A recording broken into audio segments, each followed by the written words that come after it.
Merci beaucoup. Je voudrais vous dire quelque chose. Pas plus tard que cette semaine, j'étais en conflit avec moi-même. Hafida peut le témoigner, elle peut le dire. Et j'étais arrivée à un moment, vous savez, il y a des moments dans la vie où on est trop fatigué. Dans un cri de désespoir, j'ai dit, écoutez-moi, c'est fini. Je m'en vais, je pars. Et après, je rentre à la maison et je dis, toi, là-haut, le bon Dieu, et c'est toujours comme ça. C'est toi qui vas me dire, c'est toi qui vas m'éclairer. La réponse, c'est vous, les gens d'Agadir. Je suis venue chercher chez vous de quoi réchauffer mon cœur, apporter des ondes positives et trouver mon courage dans votre regard. Alors, ma vie, c'est quoi? Ma vie, c'est quoi? Et je vais vous dire. Je suis née le 14 août 1941.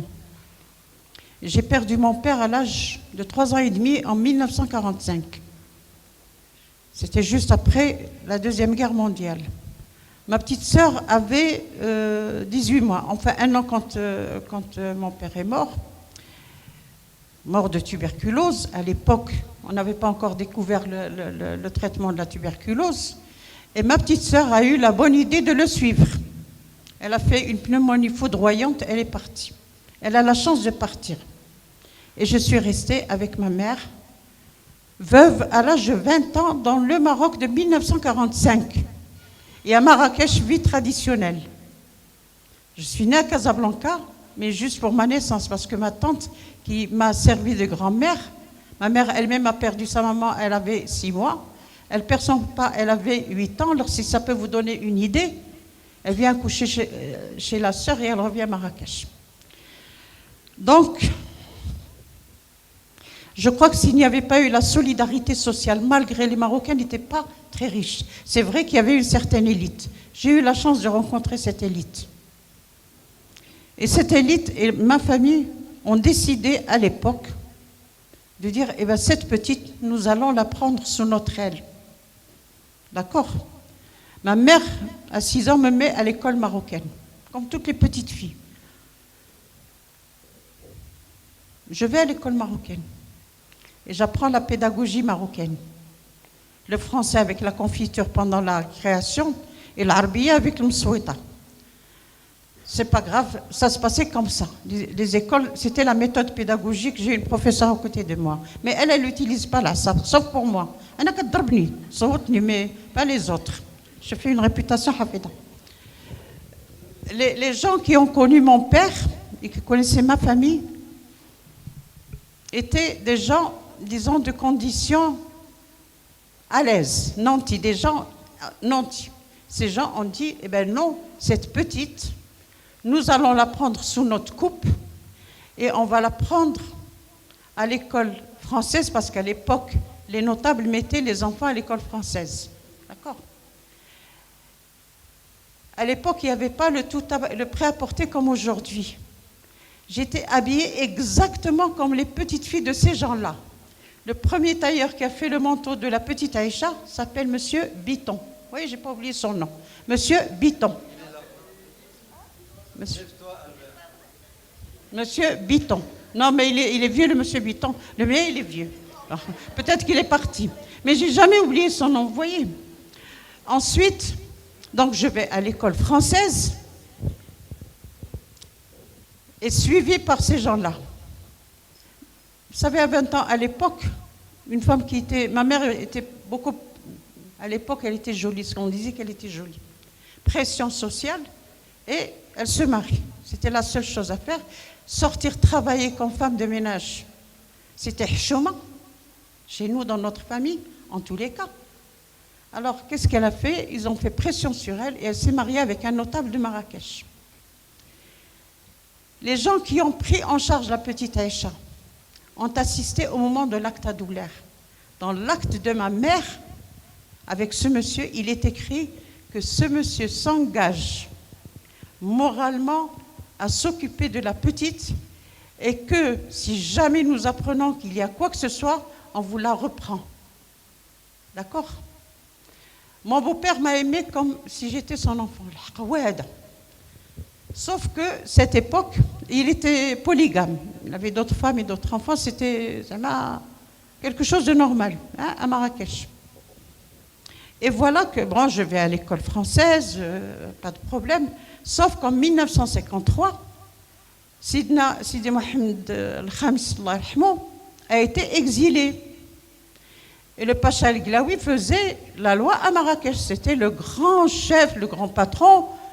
Et à l'époque, les Marocaines, je le dis pour les Marocaines et les jeunes et les moins jeunes, commençaient à prendre leur indépendance. Et comment elles ont pris leur indépendance? Elles ont enlevé le haïk blanc pour mettre la djellaba parce que nos mères ont découvert qu'elles avaient les mains libres avec la djellaba. Et puis il y avait aussi la réclamation de l'indépendance. Le Glaoui fait passer, pour les vieux ils le savent d'ailleurs, M. Moussaoui qui Marrakchi le sait, fait passer le tambour, le brah. La femme qui sera attrapée avec le haïk sera présentée devant le Glaoui. Présentée devant le Glaoui, c'était le divorce tout de suite, hein, la répudiation. C'est la pire des hontes. Donc, ma mère a repris, comme toutes les bonnes femmes qui n'avaient pas le courage d'être présentées devant le Bacha, elles ont repris le haïk. Et mon beau-père, je vous le dis, je le répète, il m'aimait comme sa fille, dit à ma mère, Aïcha a 12 ans, il faut qu'elle s'arrête de sortir. Il ne faut plus qu'elle aille à l'école. Elle va rester à la maison comme mes filles. Je lui achète une machine à coudre et elle apprendra à faire la couture. Je ne sais pas comment, parce qu'il n'y avait pas de ma'alma qui venait apprendre la couture à ses filles. Mais en tous les cas, c'est ce qu'il a dit. À cette époque, les femmes ne sortaient pas. Ce n'est pas comme nous. On ne vous demande même pas votre autorisation. On prend la voiture et on sort et on fait le tour, on fait le marché et on revient. À l'époque, les femmes ne sortaient pas sans l'autorisation du mari. Ma mère est sortie sans demander l'autorisation du mari. Elle a pris la gamine de 12 ans, elle m'a recommandé au chauffeur du car, qui était à l'époque Jam El-Fna, à côté de la grande place Jam El-Fna. Elle me recommande au chauffeur du car et elle dit, tu vas la lâcher une fois arrivée sur la route de Mediouna, niveau de chauffeur Tlba, tu l'aideras à traverser, elle ira chez sa tante. Une gamine de 12 ans, à une époque où les Français tapaient sur les Marocains et les Marocains tapaient sur les Français. Et c'est les balles, hein.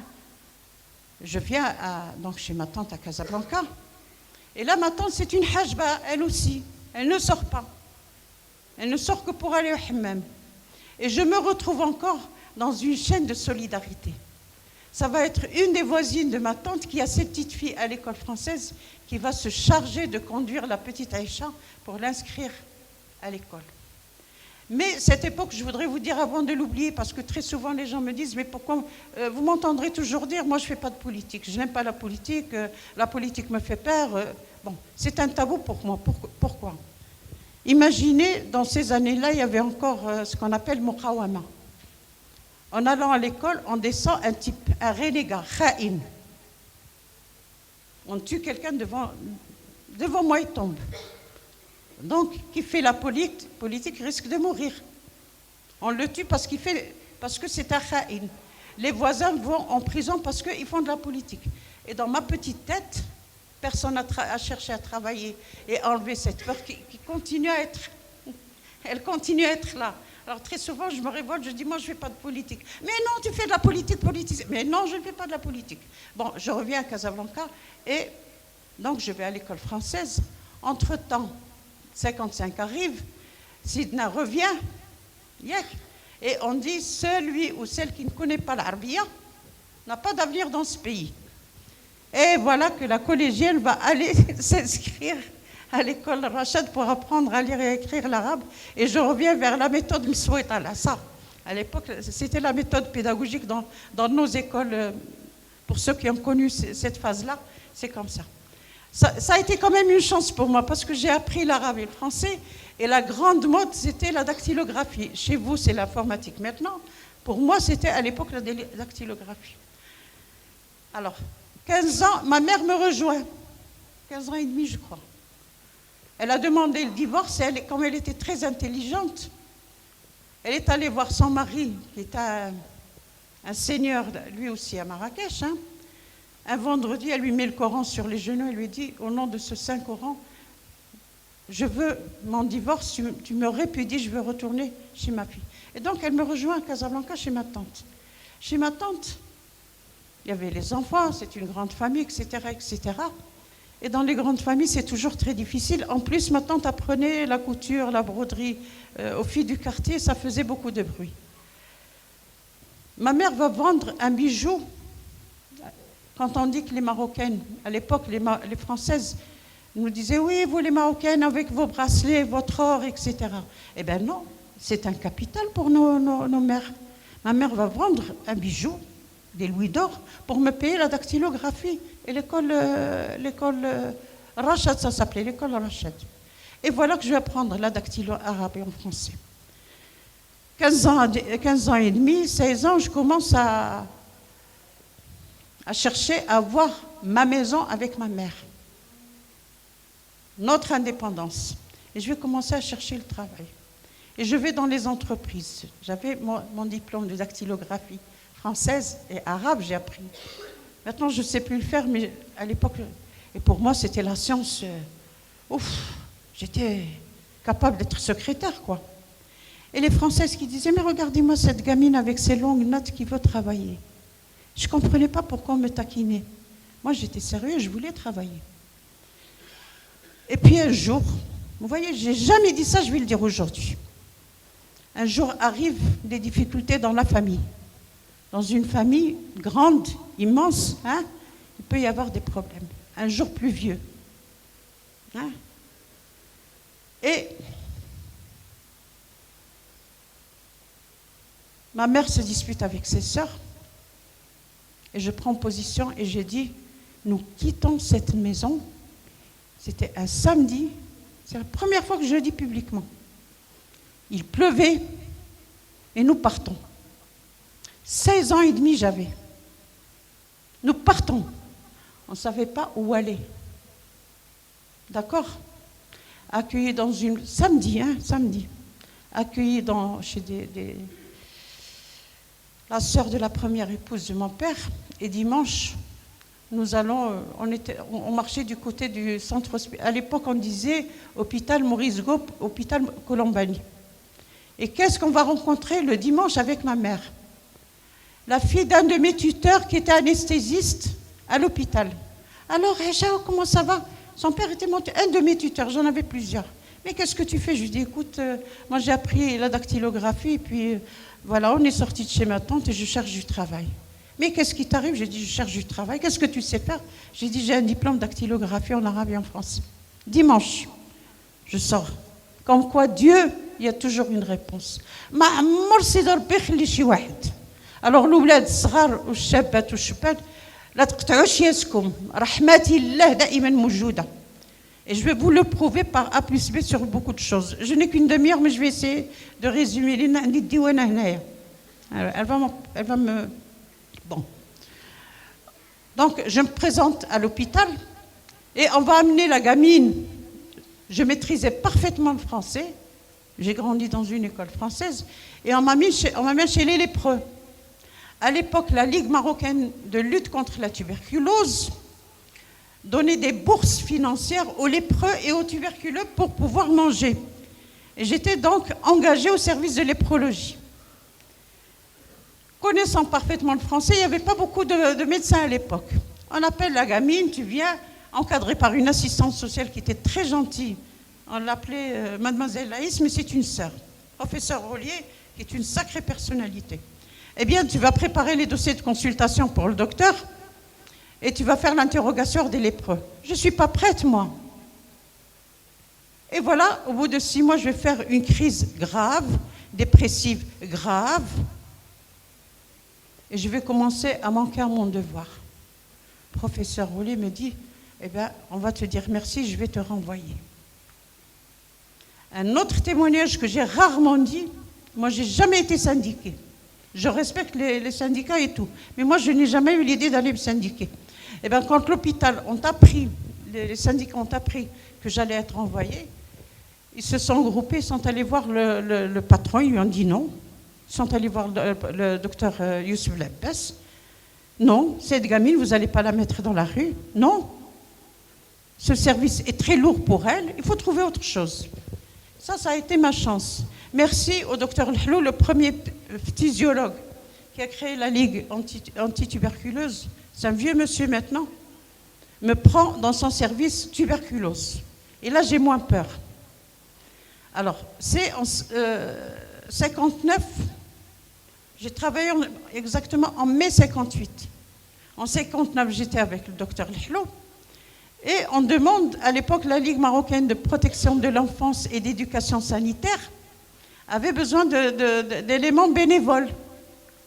On nous appelait des auxiliaires bénévoles. Et je me présente comme bénévole, en faisant tout le travail de secrétariat pour les tuberculeux et en m'occupant des bourses des tuberculeux. D'accord ? Je suis très contente, je suis encadrée, je suis aimée par malgré ma jeunesse.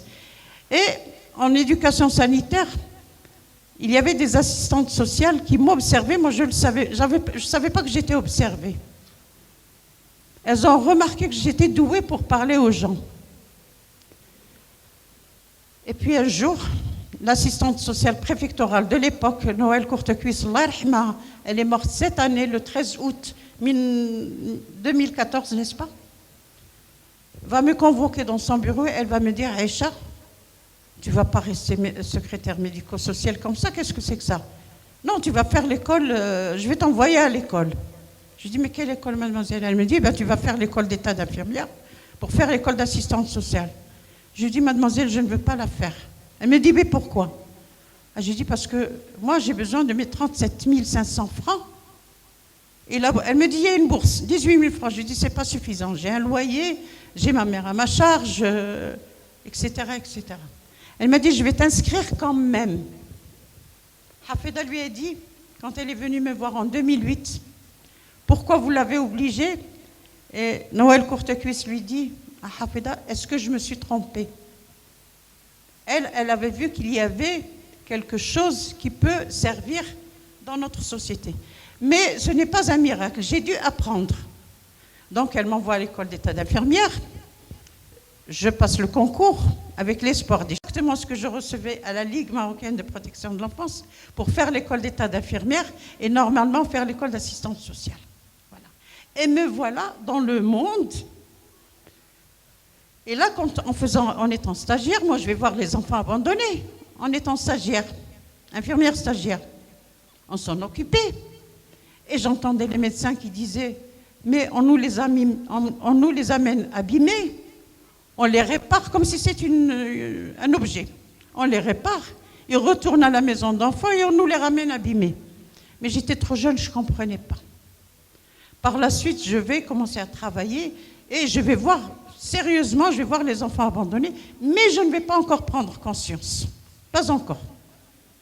Sauf qu'à l'éducation sanitaire, où je vais être reprise automatiquement à cause de ce don de parler aux gens, je vais faire la grande découverte de la société marocaine dans toute son ampleur.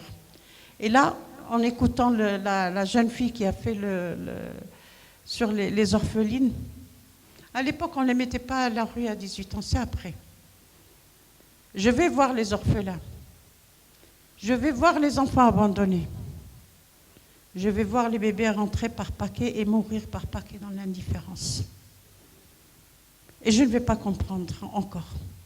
Jusqu'au jour, et là je vais abréger parce que le temps presse et la douane va me dire tu débarrasses le plancher, hein, elle est là. Et voilà qu'un jour, j'abrège, 1981, j'ai fait toutes les associations, l'association marocaine de planification familiale. Si j'ai le temps, je vous raconte l'histoire de l'association marocaine de planification familiale, parce que j'ai eu la première mère célibataire dans ce cadre-là, l'Union des femmes aussi. Elle est médecin aujourd'hui. La petite qui devait être abandonnée, médecin aujourd'hui. Bon, mais je passe à celle de 81.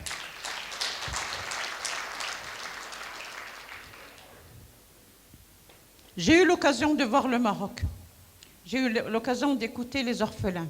J'ai vu de mes yeux vus dans les registres de l'orphelinat Ahmed Ben Batar. Bidoun Batar. Batar. Inconnu.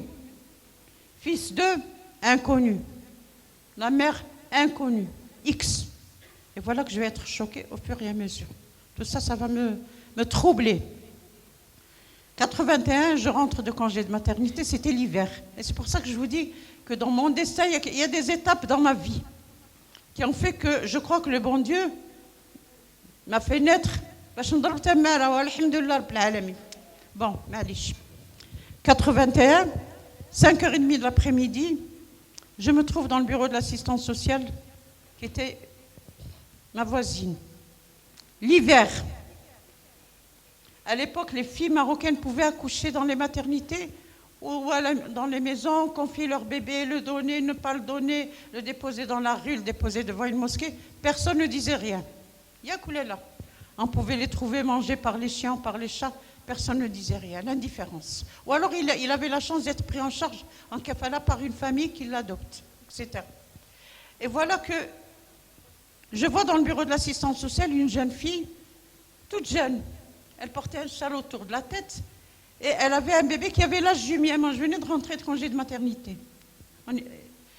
Pourquoi je dis 5h30 de l'après-midi? Parce que si cette fille était passée le matin, je ne l'aurais pas vue. Donc, je ne serais pas en train de vous dire ce que je vous raconte aujourd'hui. Et au moment, elle demande à l'assistante sociale de l'aider à abandonner son bébé. Le bébé était en train de téter. Pour celles qui sont mamans, pour ceux qui sont papas ou qui ont des sœurs ou des frères ou qui ont vu un bébé téter, il tirait le lait. Au moment où elle met les empreintes digitales sur l'acte d'abandon, on vient chercher le bébé pour l'amener à la maison d'enfants abandonnée. Cette maman va tirer d'un coup sec, rageur, le sein de la bouche de son bébé. Le lait va gicler sur le visage du bébé. Le bébé va crier. Ce cri est là. Il ne me quitte pas. Il me hante. Et je peux me mettre en colère et dire ouf, baraka aliya. Mais quand je dis baraka aliya, en même temps je m'adresse à Dieu. Quand je dis wahta ta'tani le bon signe ta. Qul li urini ta shahal, urini sha'alama. Pour la dernière crise, c'est vous. Hafid Mehdi Agadir. Monsieur Balafranche qui t'invite sur Agadir. J'ai dit c'est peut-être une réponse. Hein? Et là, ça va être la démarche qui va faire que je vais chercher, je ne vais pas dormir d'abord et je vais jurer plus jamais ça. Je ne savais pas, moi je ne suis pas une fille de grande famille parce qu'il y avait les grandes dames qui faisaient beaucoup de bénévolat, le khair, etc. Mais elles n'avaient pas conscience de la problématique de ces enfants-là. Et on va commencer par... alors, je commence à demander au médecin-chef, docteur Belkziz,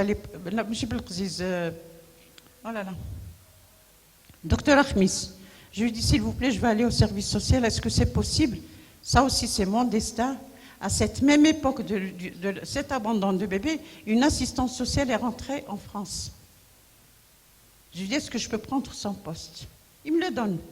Moi, je ne suis pas de métier. Et je vais demander à une autre assistante sociale, Marie-Jean Teinturé, je lui dis, s'il te plaît, Marie-Jean, voilà, je suis en révolte, voilà ce que j'ai vu. Hein? Tu ajoutes ça à cette fille. Bon, celle-là, on l'a sauvée parce que sa petite fille est avec elle, il n'y a pas de problème. Je veux que ça s'arrête. Est-ce que tu es prête à m'aider? Elle me dit, mais bien sûr. Elle était aussi révoltée que moi, sinon plus. Sauf que c'était une sœur et elle ne pouvait pas parler. On va lui dire d'abord, de quoi tu te mêles ou... Hein? Ou tu es en train de troubler l'ordre public chez nous. Qu'est-ce qu'elle faisait? Elle s'occupait de ses mères. Elle m'a dit, viens, je vais te montrer. Et elle m'a amenée en ancienne Médina et en nouvelle Médina dans des taudis. Et j'ai vu des gardiennes de bébés. Je ne savais pas que ça existait. Hein? Les bébés grandissaient dans les corbeilles à légumes 24 heures sur 24. Et là, on va décider de dire, bon, maintenant ça suffit. Le hasard a voulu que je rencontre Edmond Kayser, le fondateur de Terre des Hommes. Yakam Hjouba. Agadir est une histoire dans ma vie parce que je vais visiter la première crèche que Terre des Hommes avait créée ici. Et c'est comme ça que je vais connaître Mike Hoffman, Terre des Hommes. Mais je n'y étais pas encore. C'est mon double ici, a dit.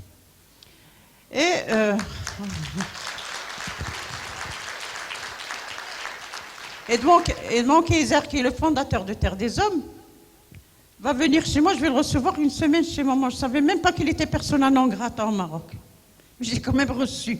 Je ne savais pas qu'il faisait, entre autres, des politiques. Sinon, je ne l'aurais pas reçu. Et lui, il m'a dit, alors je lui raconte, je lui dis, par hasard, j'ai vu ceci. D'ailleurs, il y a certaines histoires qui sont écrites dans Miséria. Par hasard, j'ai rencontré tel. Et il me dit, mais il n'y a pas de hasard. Il n'y a que des rencontres. Oui, monsieur Kayser, mais moi, je ne peux pas. J'avais entre-temps le petit Robert. Vous allez lire l'histoire dans Miséria. Le petit Robert, la petite Dounia, enfin beaucoup.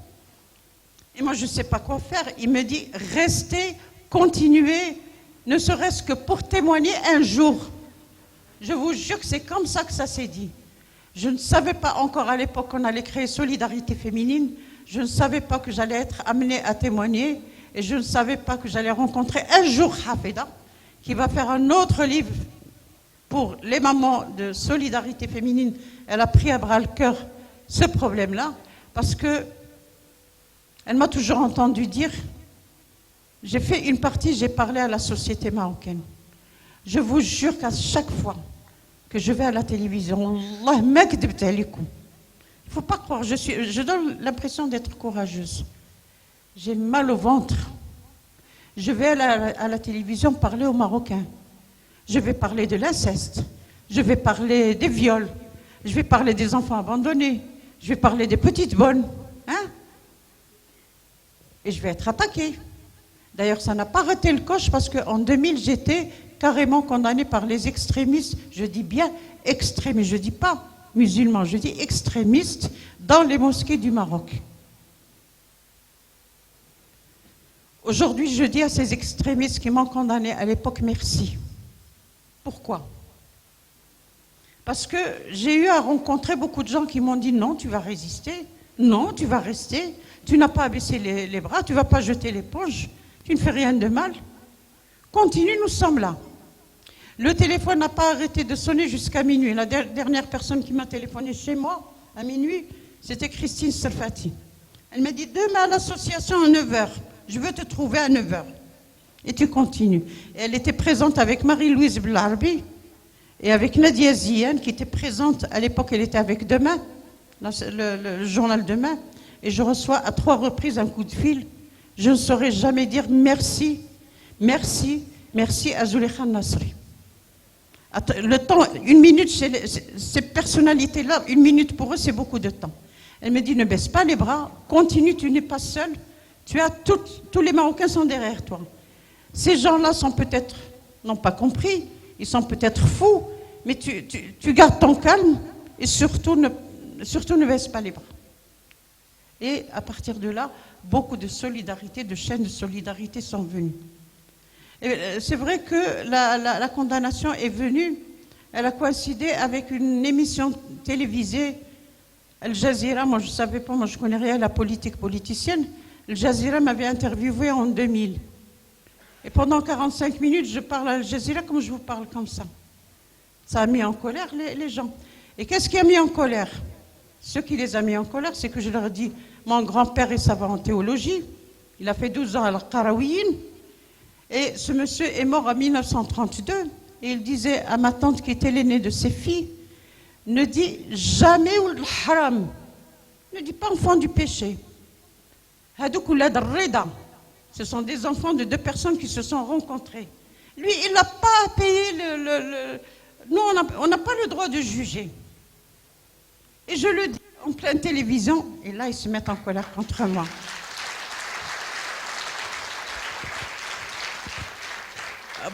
Pourquoi je leur dis merci? Parce qu'entre-temps, l'association va grandir, évidemment, vous la connaissez, Hafida va vous en parler tout à l'heure. Voilà que le roi va s'intéresser à mon affaire. Il va me recevoir au Palais Royal. La première fois, il va envoyer un chèque. Je ne suis pas pistonnée, je ne suis pas du tout proche de ces gens-là. Je suis une femme du peuple comme vous, comme les jeunes que je vois ici. On reçoit un chèque de 500 000 dirhams de la Fondation Mohamed V.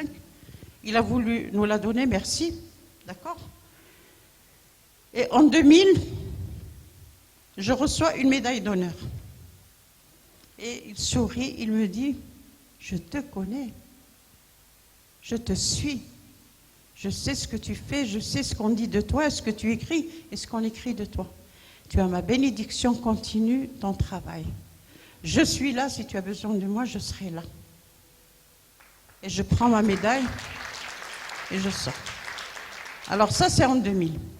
Alors, quand Hafida, tout à l'heure, va vous parler de l'association, parce qu'aujourd'hui, nous avons commencé avec un petit capital de 3 fois rien. Aujourd'hui, on a plusieurs centres. Je lui laisse le soin de vous en parler. Aujourd'hui, nous sommes arrivés à créer des projets de formation professionnelle et générateurs de revenus. Nous sommes arrivés, elle m'a toujours entendu dire, nous on a suffisamment témoigné, maintenant les mamans doivent elles-mêmes avoir le courage de parler. Et elle a eu, alors il y a un livre, je lui dis, c'est ton bébé à toi. C'est à haute voix. Et donc Hafida va travailler avec les mamans. C'est toute une procédure de travail, je crois que ça lui a demandé 2 ans ou 3 ans de travail pour les amener à se raconter elles-mêmes. Et on fait ce livre à haute voix qui est très bien reçu par les Marocains. Quand on sort pour le vendre, on le vend comme le petit pain au chocolat. C'est un kimchi. Il n'est pas cher, c'est vrai, mais il est cher dans le sens que les parents qui ont des filles et des garçons de 13-14 ans peuvent commencer à le lire. Ça va au moins leur éviter le pire. Alors, je vais terminer, je termine là. Parce que là, je vais vous passer un message. Je résume, 2007. 2007, année particulièrement fertile en travail. Je fais très souvent des fièvres. Un jour, je retourne de la Tunisie sur un fauteuil roulant. Hafida le sait, et elle vient avec Abdelmoumen Chbari, Allah rahmou.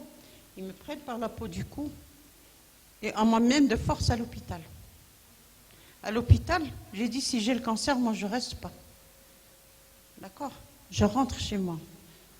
J'ai refusé l'idée même, sauf qu'on me déclare que j'ai le cancer. Et je refuse le traitement, je refuse tout. Malgré que le professeur Moutaoukil, c'est le seul que j'ai accepté de voir parce qu'il nous avait aidés pour une mère célibataire.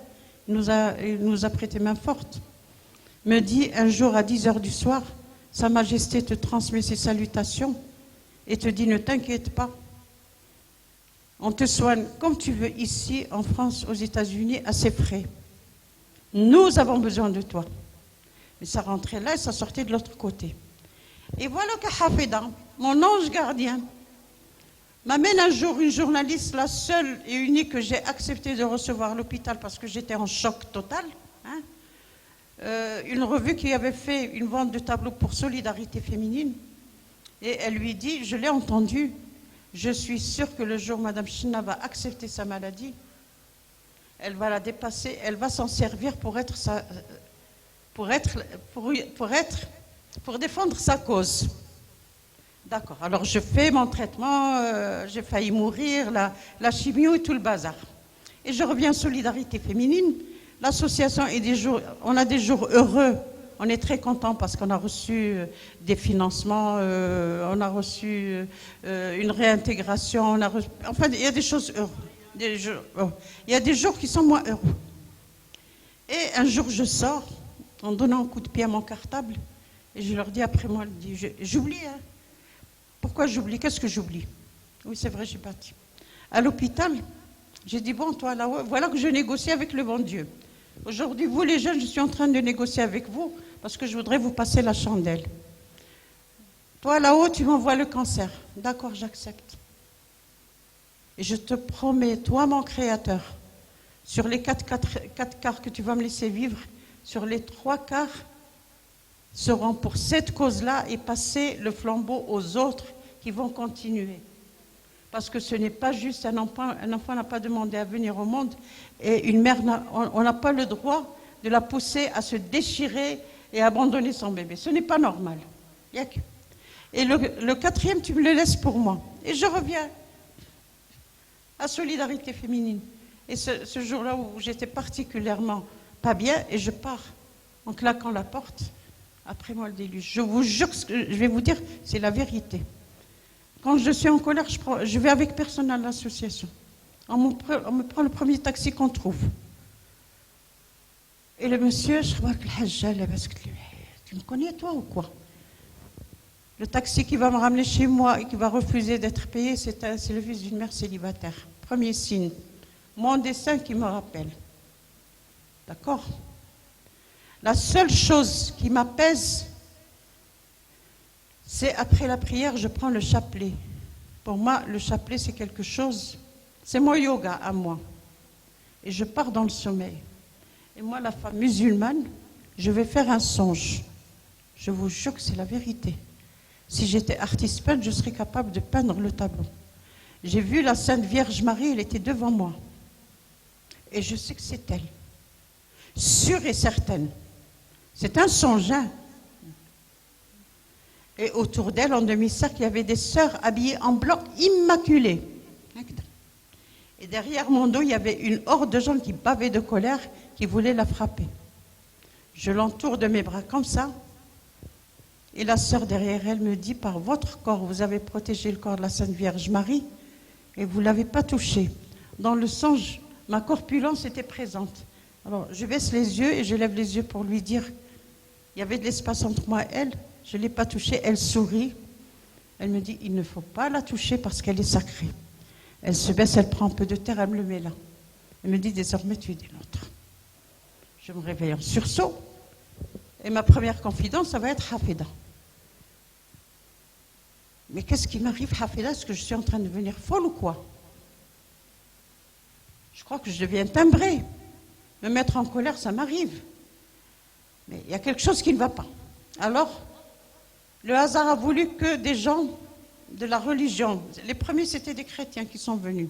On a eu les chrétiens, on a eu les musulmans de la Qarawiyyin, on a eu les juifs pratiquants. Et j'ai rencontré les bouddhistes plus tard à Milano. Et les trois religions, et même l'autre qui n'est pas monothéiste, m'ont dit, Maryam, les musulmans m'ont dit, Maryam a été nommée 5 fois dans le Coran. Maryam Muqaddasa Allah, je ne savais pas. Hein. Maryam représente la sacralité de la femme. Dieu a fait que la mère est une... C'est pour ça que nous les Marocains on dit Jannat tahta aqdam al-ummahat. D'accord? Et on les empêche de garder leur enfant.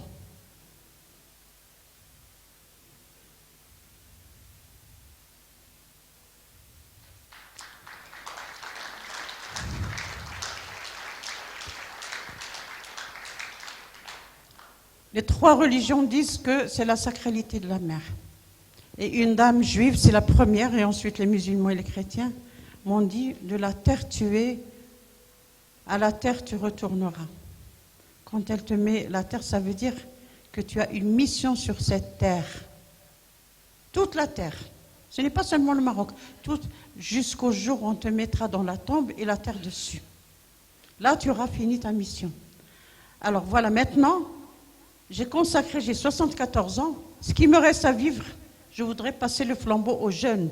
Je ne veux pas que vous désespérez. C'est vrai que la vie est très difficile, mais il y a toujours une lumière, il y a toujours un passage, il y a une lutte. Et quand vous lisez les histoires de tous les gens qui ont réussi, ils n'ont pas réussi comme ça, en un clin d'œil. Vous savez, dans mon époque, c'était aussi difficile. Hein? On n'avait pas le droit de faire beaucoup de choses. Et l'argent manquait à l'époque. Hein? Aller trouver une location pour une jeune fille et sa mère à l'époque. Il a fallu avoir des sympathies pour qu'on nous loue un appartement. Vous comprenez ce que je veux dire? Et ainsi va la vie. Et aujourd'hui, je dis aux Marocains, attention. 20 ans, c'est demain. Avant, je disais 20 ans, c'est demain. Depuis qu'il y a le Tcharmil, je dis, c'est dans 10 ans. Si on ne fait rien pour sauver nos enfants, si les politiciens ne font pas de programme d'éducation sexuelle, et qu'est-ce que j'ai appris cette année, à 74 ans seulement? Iqra bismi rabbika alladhi khalaqa khalaqal insana min alaq. Et qui c'est qui m'a fait croire ça? J'ai lu le livre de la petite Malala qu'on a voulu tuer parce qu'elle voulait tout simplement apprendre à lire. D'accord? Au nom de Dieu qui a créé l'être humain, c'est la cellule mâle et la cellule femelle. Et nos savants trouvent le moyen de ne pas faire d'éducation sexuelle. Et à longueur de journée, on nous envoie en enfer et mais commence par obéir à Dieu qui dit Iqra, apprends à lire aux gens, éduque-les, informe-les et éduque nos enfants pour que nos enfants connaissent leur corps, connaissent ce que c'est que l'adolescence. D'accord? Il n'y a pas de mal à sortir avec un garçon, il n'y a pas de mal à aller dans un club avec un garçon, au cinéma ou je ne sais pas quoi. Mais il y a des limites. Bon, maintenant, si une fille, là je vais être encore, quand je suis en colère, je dis n'importe quoi. Si une fille tient absolument à avoir sa liberté sexuelle, eh bien elle n'a qu'à prendre sa responsabilité. Hein, et qu'elle ne jette pas. Si elle fait son erreur, elle ne doit pas jeter son bébé. Oulala, oulala. Alors autre chose. Vous voyez des garçons, là j'ai vu, comme j'adore les beaux gosses. C'est vrai, j'adore les beaux gosses. Mais les beaux gosses, je ne vous fais pas confiance. Je vais vous dire pourquoi. Et je dis aux filles, quand je vais dans les amphis, écoutez les filles, regarde-le, il est beau. Hein? Il porte peut-être une cravate Christian Dior. Hein? Il est bien, il est maquillé, il a même de la crème et tout. S'il te dit je t'aime, tu lui dis garde tes mains là où elles sont. Pourquoi? C'est la vie qui m'a appris ça. Parce que j'ai vu des jeunes filles dans les universités et on commence à en avoir malheureusement beaucoup. Licenciées, Yakoula la Hafida, bachelières, collégiennes, lycéennes, quelquefois chefs d'entreprise qui se font avoir. Alors notre société doit savoir ce qu'elle veut. Les garçons, vous devez savoir aussi ce que vous voulez. Si vous voulez une fille vierge, il faut le dire. Yakoulala. Mais vous aussi, vous devez être vierge. Ah!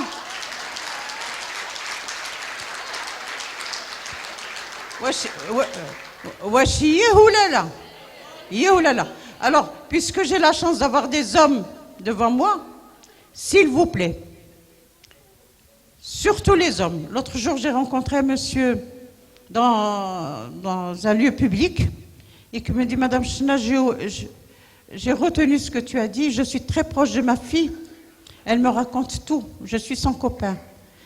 Et mes amis et ma famille me taquinent, on me dit tu es hnini, c'est-à-dire tu es rien. Je lui dis d'abord, ceux qui te taquinent, ça va être eux qui vont être des hnini. Parce que toi, ta fille, aucun homme n'obtiendra d'elle quoi que ce soit sans que tu le saches. Et c'est comme ça que tu vas protéger ta fille. Alors s'il vous plaît les hommes, vos filles ne doivent pas avoir peur de vous. Les frères, vos sœurs ne doivent pas avoir peur de vous.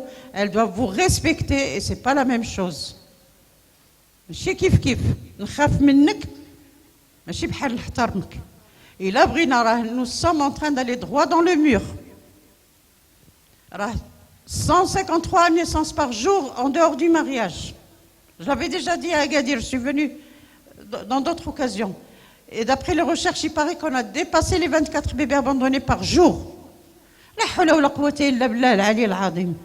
On va quoi? Et il y a un article de loi pour laquelle je suis en guéguerre avec les ulama, la jurisprudence 446, qui dit, d'après Cheikh Khalil, un enfant né de la fornication, walad zina, il doit rester walad zina, il n'a pas à être reconnu par le père, même si le test génétique est positif.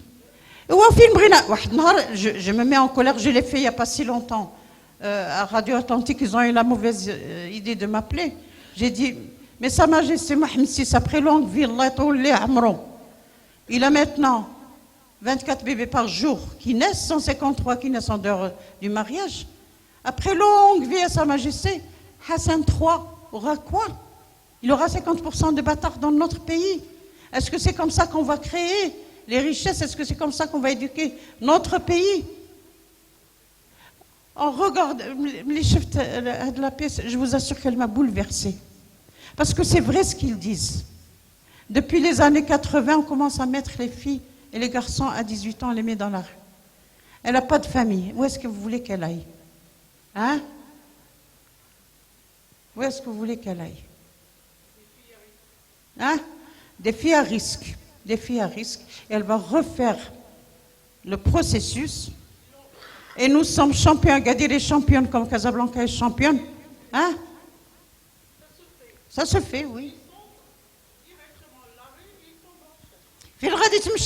Où est-ce qu'elle va aller? Le seul homme qui va la prendre chez qui va dire je vais t'épouser, à tuer ma femme. Et ça nous est arrivé. Vous n'avez qu'à lire Misérie, vous allez trouver des histoires comme ça. Et les autres que Hafida a écrit, parce que c'est des histoires authentiques, elle a fait écrire par les mamans. C'est pas, elle a encadré le livre, mais c'est les mamans qui ont parlé et les enfants de mères célibataires. Le livre ne coûte pas cher. Il est là, il va être mis en vente tout à l'heure. Et je ferai la dédicace, ça coûte 45 dirhams. 50 si on n'a pas de monnaie à vous rendre, Yak.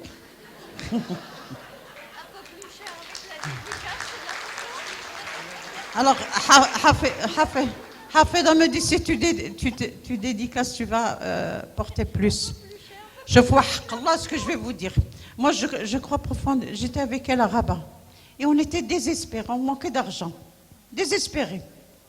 Et on rentre et je lui dis, tu sais, je vais encore appeler Dieu. Anaïtli. Et وريني. واش كيسمع ليا ولا ما كيسمع لياش. قسما بالله. Je suis revenue avec une grippe de la Bibliothèque nationale de Rabat. Et on m'appelle à la maison alors que j'étais grippée. Madame Chena, on veut vous voir aujourd'hui. J'ai dit, je suis malade. Non, on veut vous voir, mon patron va aller à Paris. Eh bien, que ton patron aille à Paris, on verra. Non, on veut vous voir. J'ai dit, bon. J'appelle le chauffeur qui dit, Allah, dîne Allah, rahmoualdik. Et la réponse du bon Dieu était là. Le monsieur devait partir en voyage et il a confié à sa secrétaire une enveloppe. Et dans cette enveloppe était dans un sachet en plastique. Et elle lui a dit, tu donnes ça de main à main, Madame Chena. Je lui ai dit, qu'est-ce qu'il y a? Elle m'a dit, il y a de l'argent, mais je ne te dirai pas combien. Je lui ai dit, je te jure que je ne toucherai pas. J'ai amené Hafida, je lui ai dit, bon, on va à la comptabilité, on va voir qu'est-ce qu'il y a. Il y avait 100 000 dirhams. Eh bien, le bon Dieu a envoyé quelqu'un qui nous a envoyé 100 000 dirhams pour l'association. En liquide. En liquide, ce n'est pas un chèque. En liquide. Et voilà, je vous le dis, il y a aujourd'hui de plus en plus de Marocains qui se réveillent, ceux qui envoient des chèques. Quand le gouvernement dit que les associations reçoivent beaucoup d'argent, et là aussi je l'ai dit, messieurs du gouvernement, je ne sais pas s'il y a des officiels, laissez l'argent, la devise rentrer dans les associations et contrôlez-nous. Faites le contrôle, mais laissez l'argent rentrer, faites votre travail. Si on le met ailleurs, vous devez nous punir. Yihoulala. Mais ne dites pas qu'il y a trop d'argent. Qu'est-ce que c'est que ce travail? Les gens vont se méfier de nous. Alors que nous, si la frigitaine l'association, c'est comme ça. C'est comme ça que ça se passe. 35, à l'époque 35, on a augmenté un peu. On a mis le couscous viande 40 dirhams et poulet 35. On a gardé à 35. On n'est pas cher quand même. Et bien voilà, solidarité côté humain, c'est ça. On voudrait aujourd'hui, solidarité féminine est connue à travers le monde. L'Opus Prize m'a servi. C'est vrai que c'est $1 million. Les gens croient que je suis milliardaire. Mais le $1 million, c'est pour l'association, c'est pas pour moi. Vous comprenez ce que je veux dire? À chaque fois, on me donne un autre prix à Casablanca, la femme la plus généreuse de Casablanca. 50 000 dirhams, bien qu'à Hafeda, l'association des Français de Casablanca. Je leur dis, cet argent va aller pour le projet, pour le nouveau projet avec le compte Opus. Il est à mon nom, le chèque. C'est pas solidarité féminine. Il y avait le directeur du CAF, et bien il a dit, moi j'ajoute 50 000 dirhams. Et je ramène 100 000 dirhams à l'association. Pourquoi? Parce que quand vous êtes comme ça, les gens vous font confiance et c'est ça qui est très important. Si on n'est pas capable de tenir de toutes les façons, je ne peux pas. Après, je me suis mis à... Elle est exigeante. Mohamed Chelh. Wallah, le Franck Meidous Haka. Non, mais c'est vrai. C'est vrai. Nous gérons de l'argent qui vient des bailleurs de fonds. Nous gérons l'argent des restaurants, du hammam. Projet hammam. Projet hammam. Mais à l'époque, les bailleurs de fonds étaient encore beaucoup plus cool. Aujourd'hui, ils ne donnent plus d'argent. On n'a plus d'argent. Ça fait 3 ans qu'on ne reçoit plus un centime des bailleurs de fonds internationaux. Avec quoi vous voulez qu'on marche? Avant, on travaillait avec 50 mamans à l'intérieur de Solidarité Féminine. Hein, on leur donne 3 ans. Aujourd'hui, nous n'avons même pas 30 mamans. Et il faut salarier le personnel, il faut le payer. On n'a pas le droit de lui dire « Salam alik ». قولوا لي اش غادي ندير غير قولوا لي اش غادي ندير واش نجعل ولا ما نجعلش شيء يمشي يوصلوا لسي بن كيران. Je parle pour moi et pour Mahjouba, parce que je sais que Mahjouba, elle aussi, elle pleure pour son association. Toutes les associations manquent de financement et il faut absolument... C'est notre pays, Wallah, c'est notre pays. Safi Salit, Safi Barakali, Barakali. صافي حيت عطاوني المره الاولى راه تفاوضوا معايا قال لي عندك نص ساعه tu ne parleras que de ton parcours. Solidarité, c'est Hafida qui va vous dire quelques éléments. Lina, elle est cartésienne, ancienne prof de maths, et elle y va. Voilà. Après, s'il y a des questions, moi je veux bien répondre à vos questions. Et ben voilà, je suis une femme toute simple.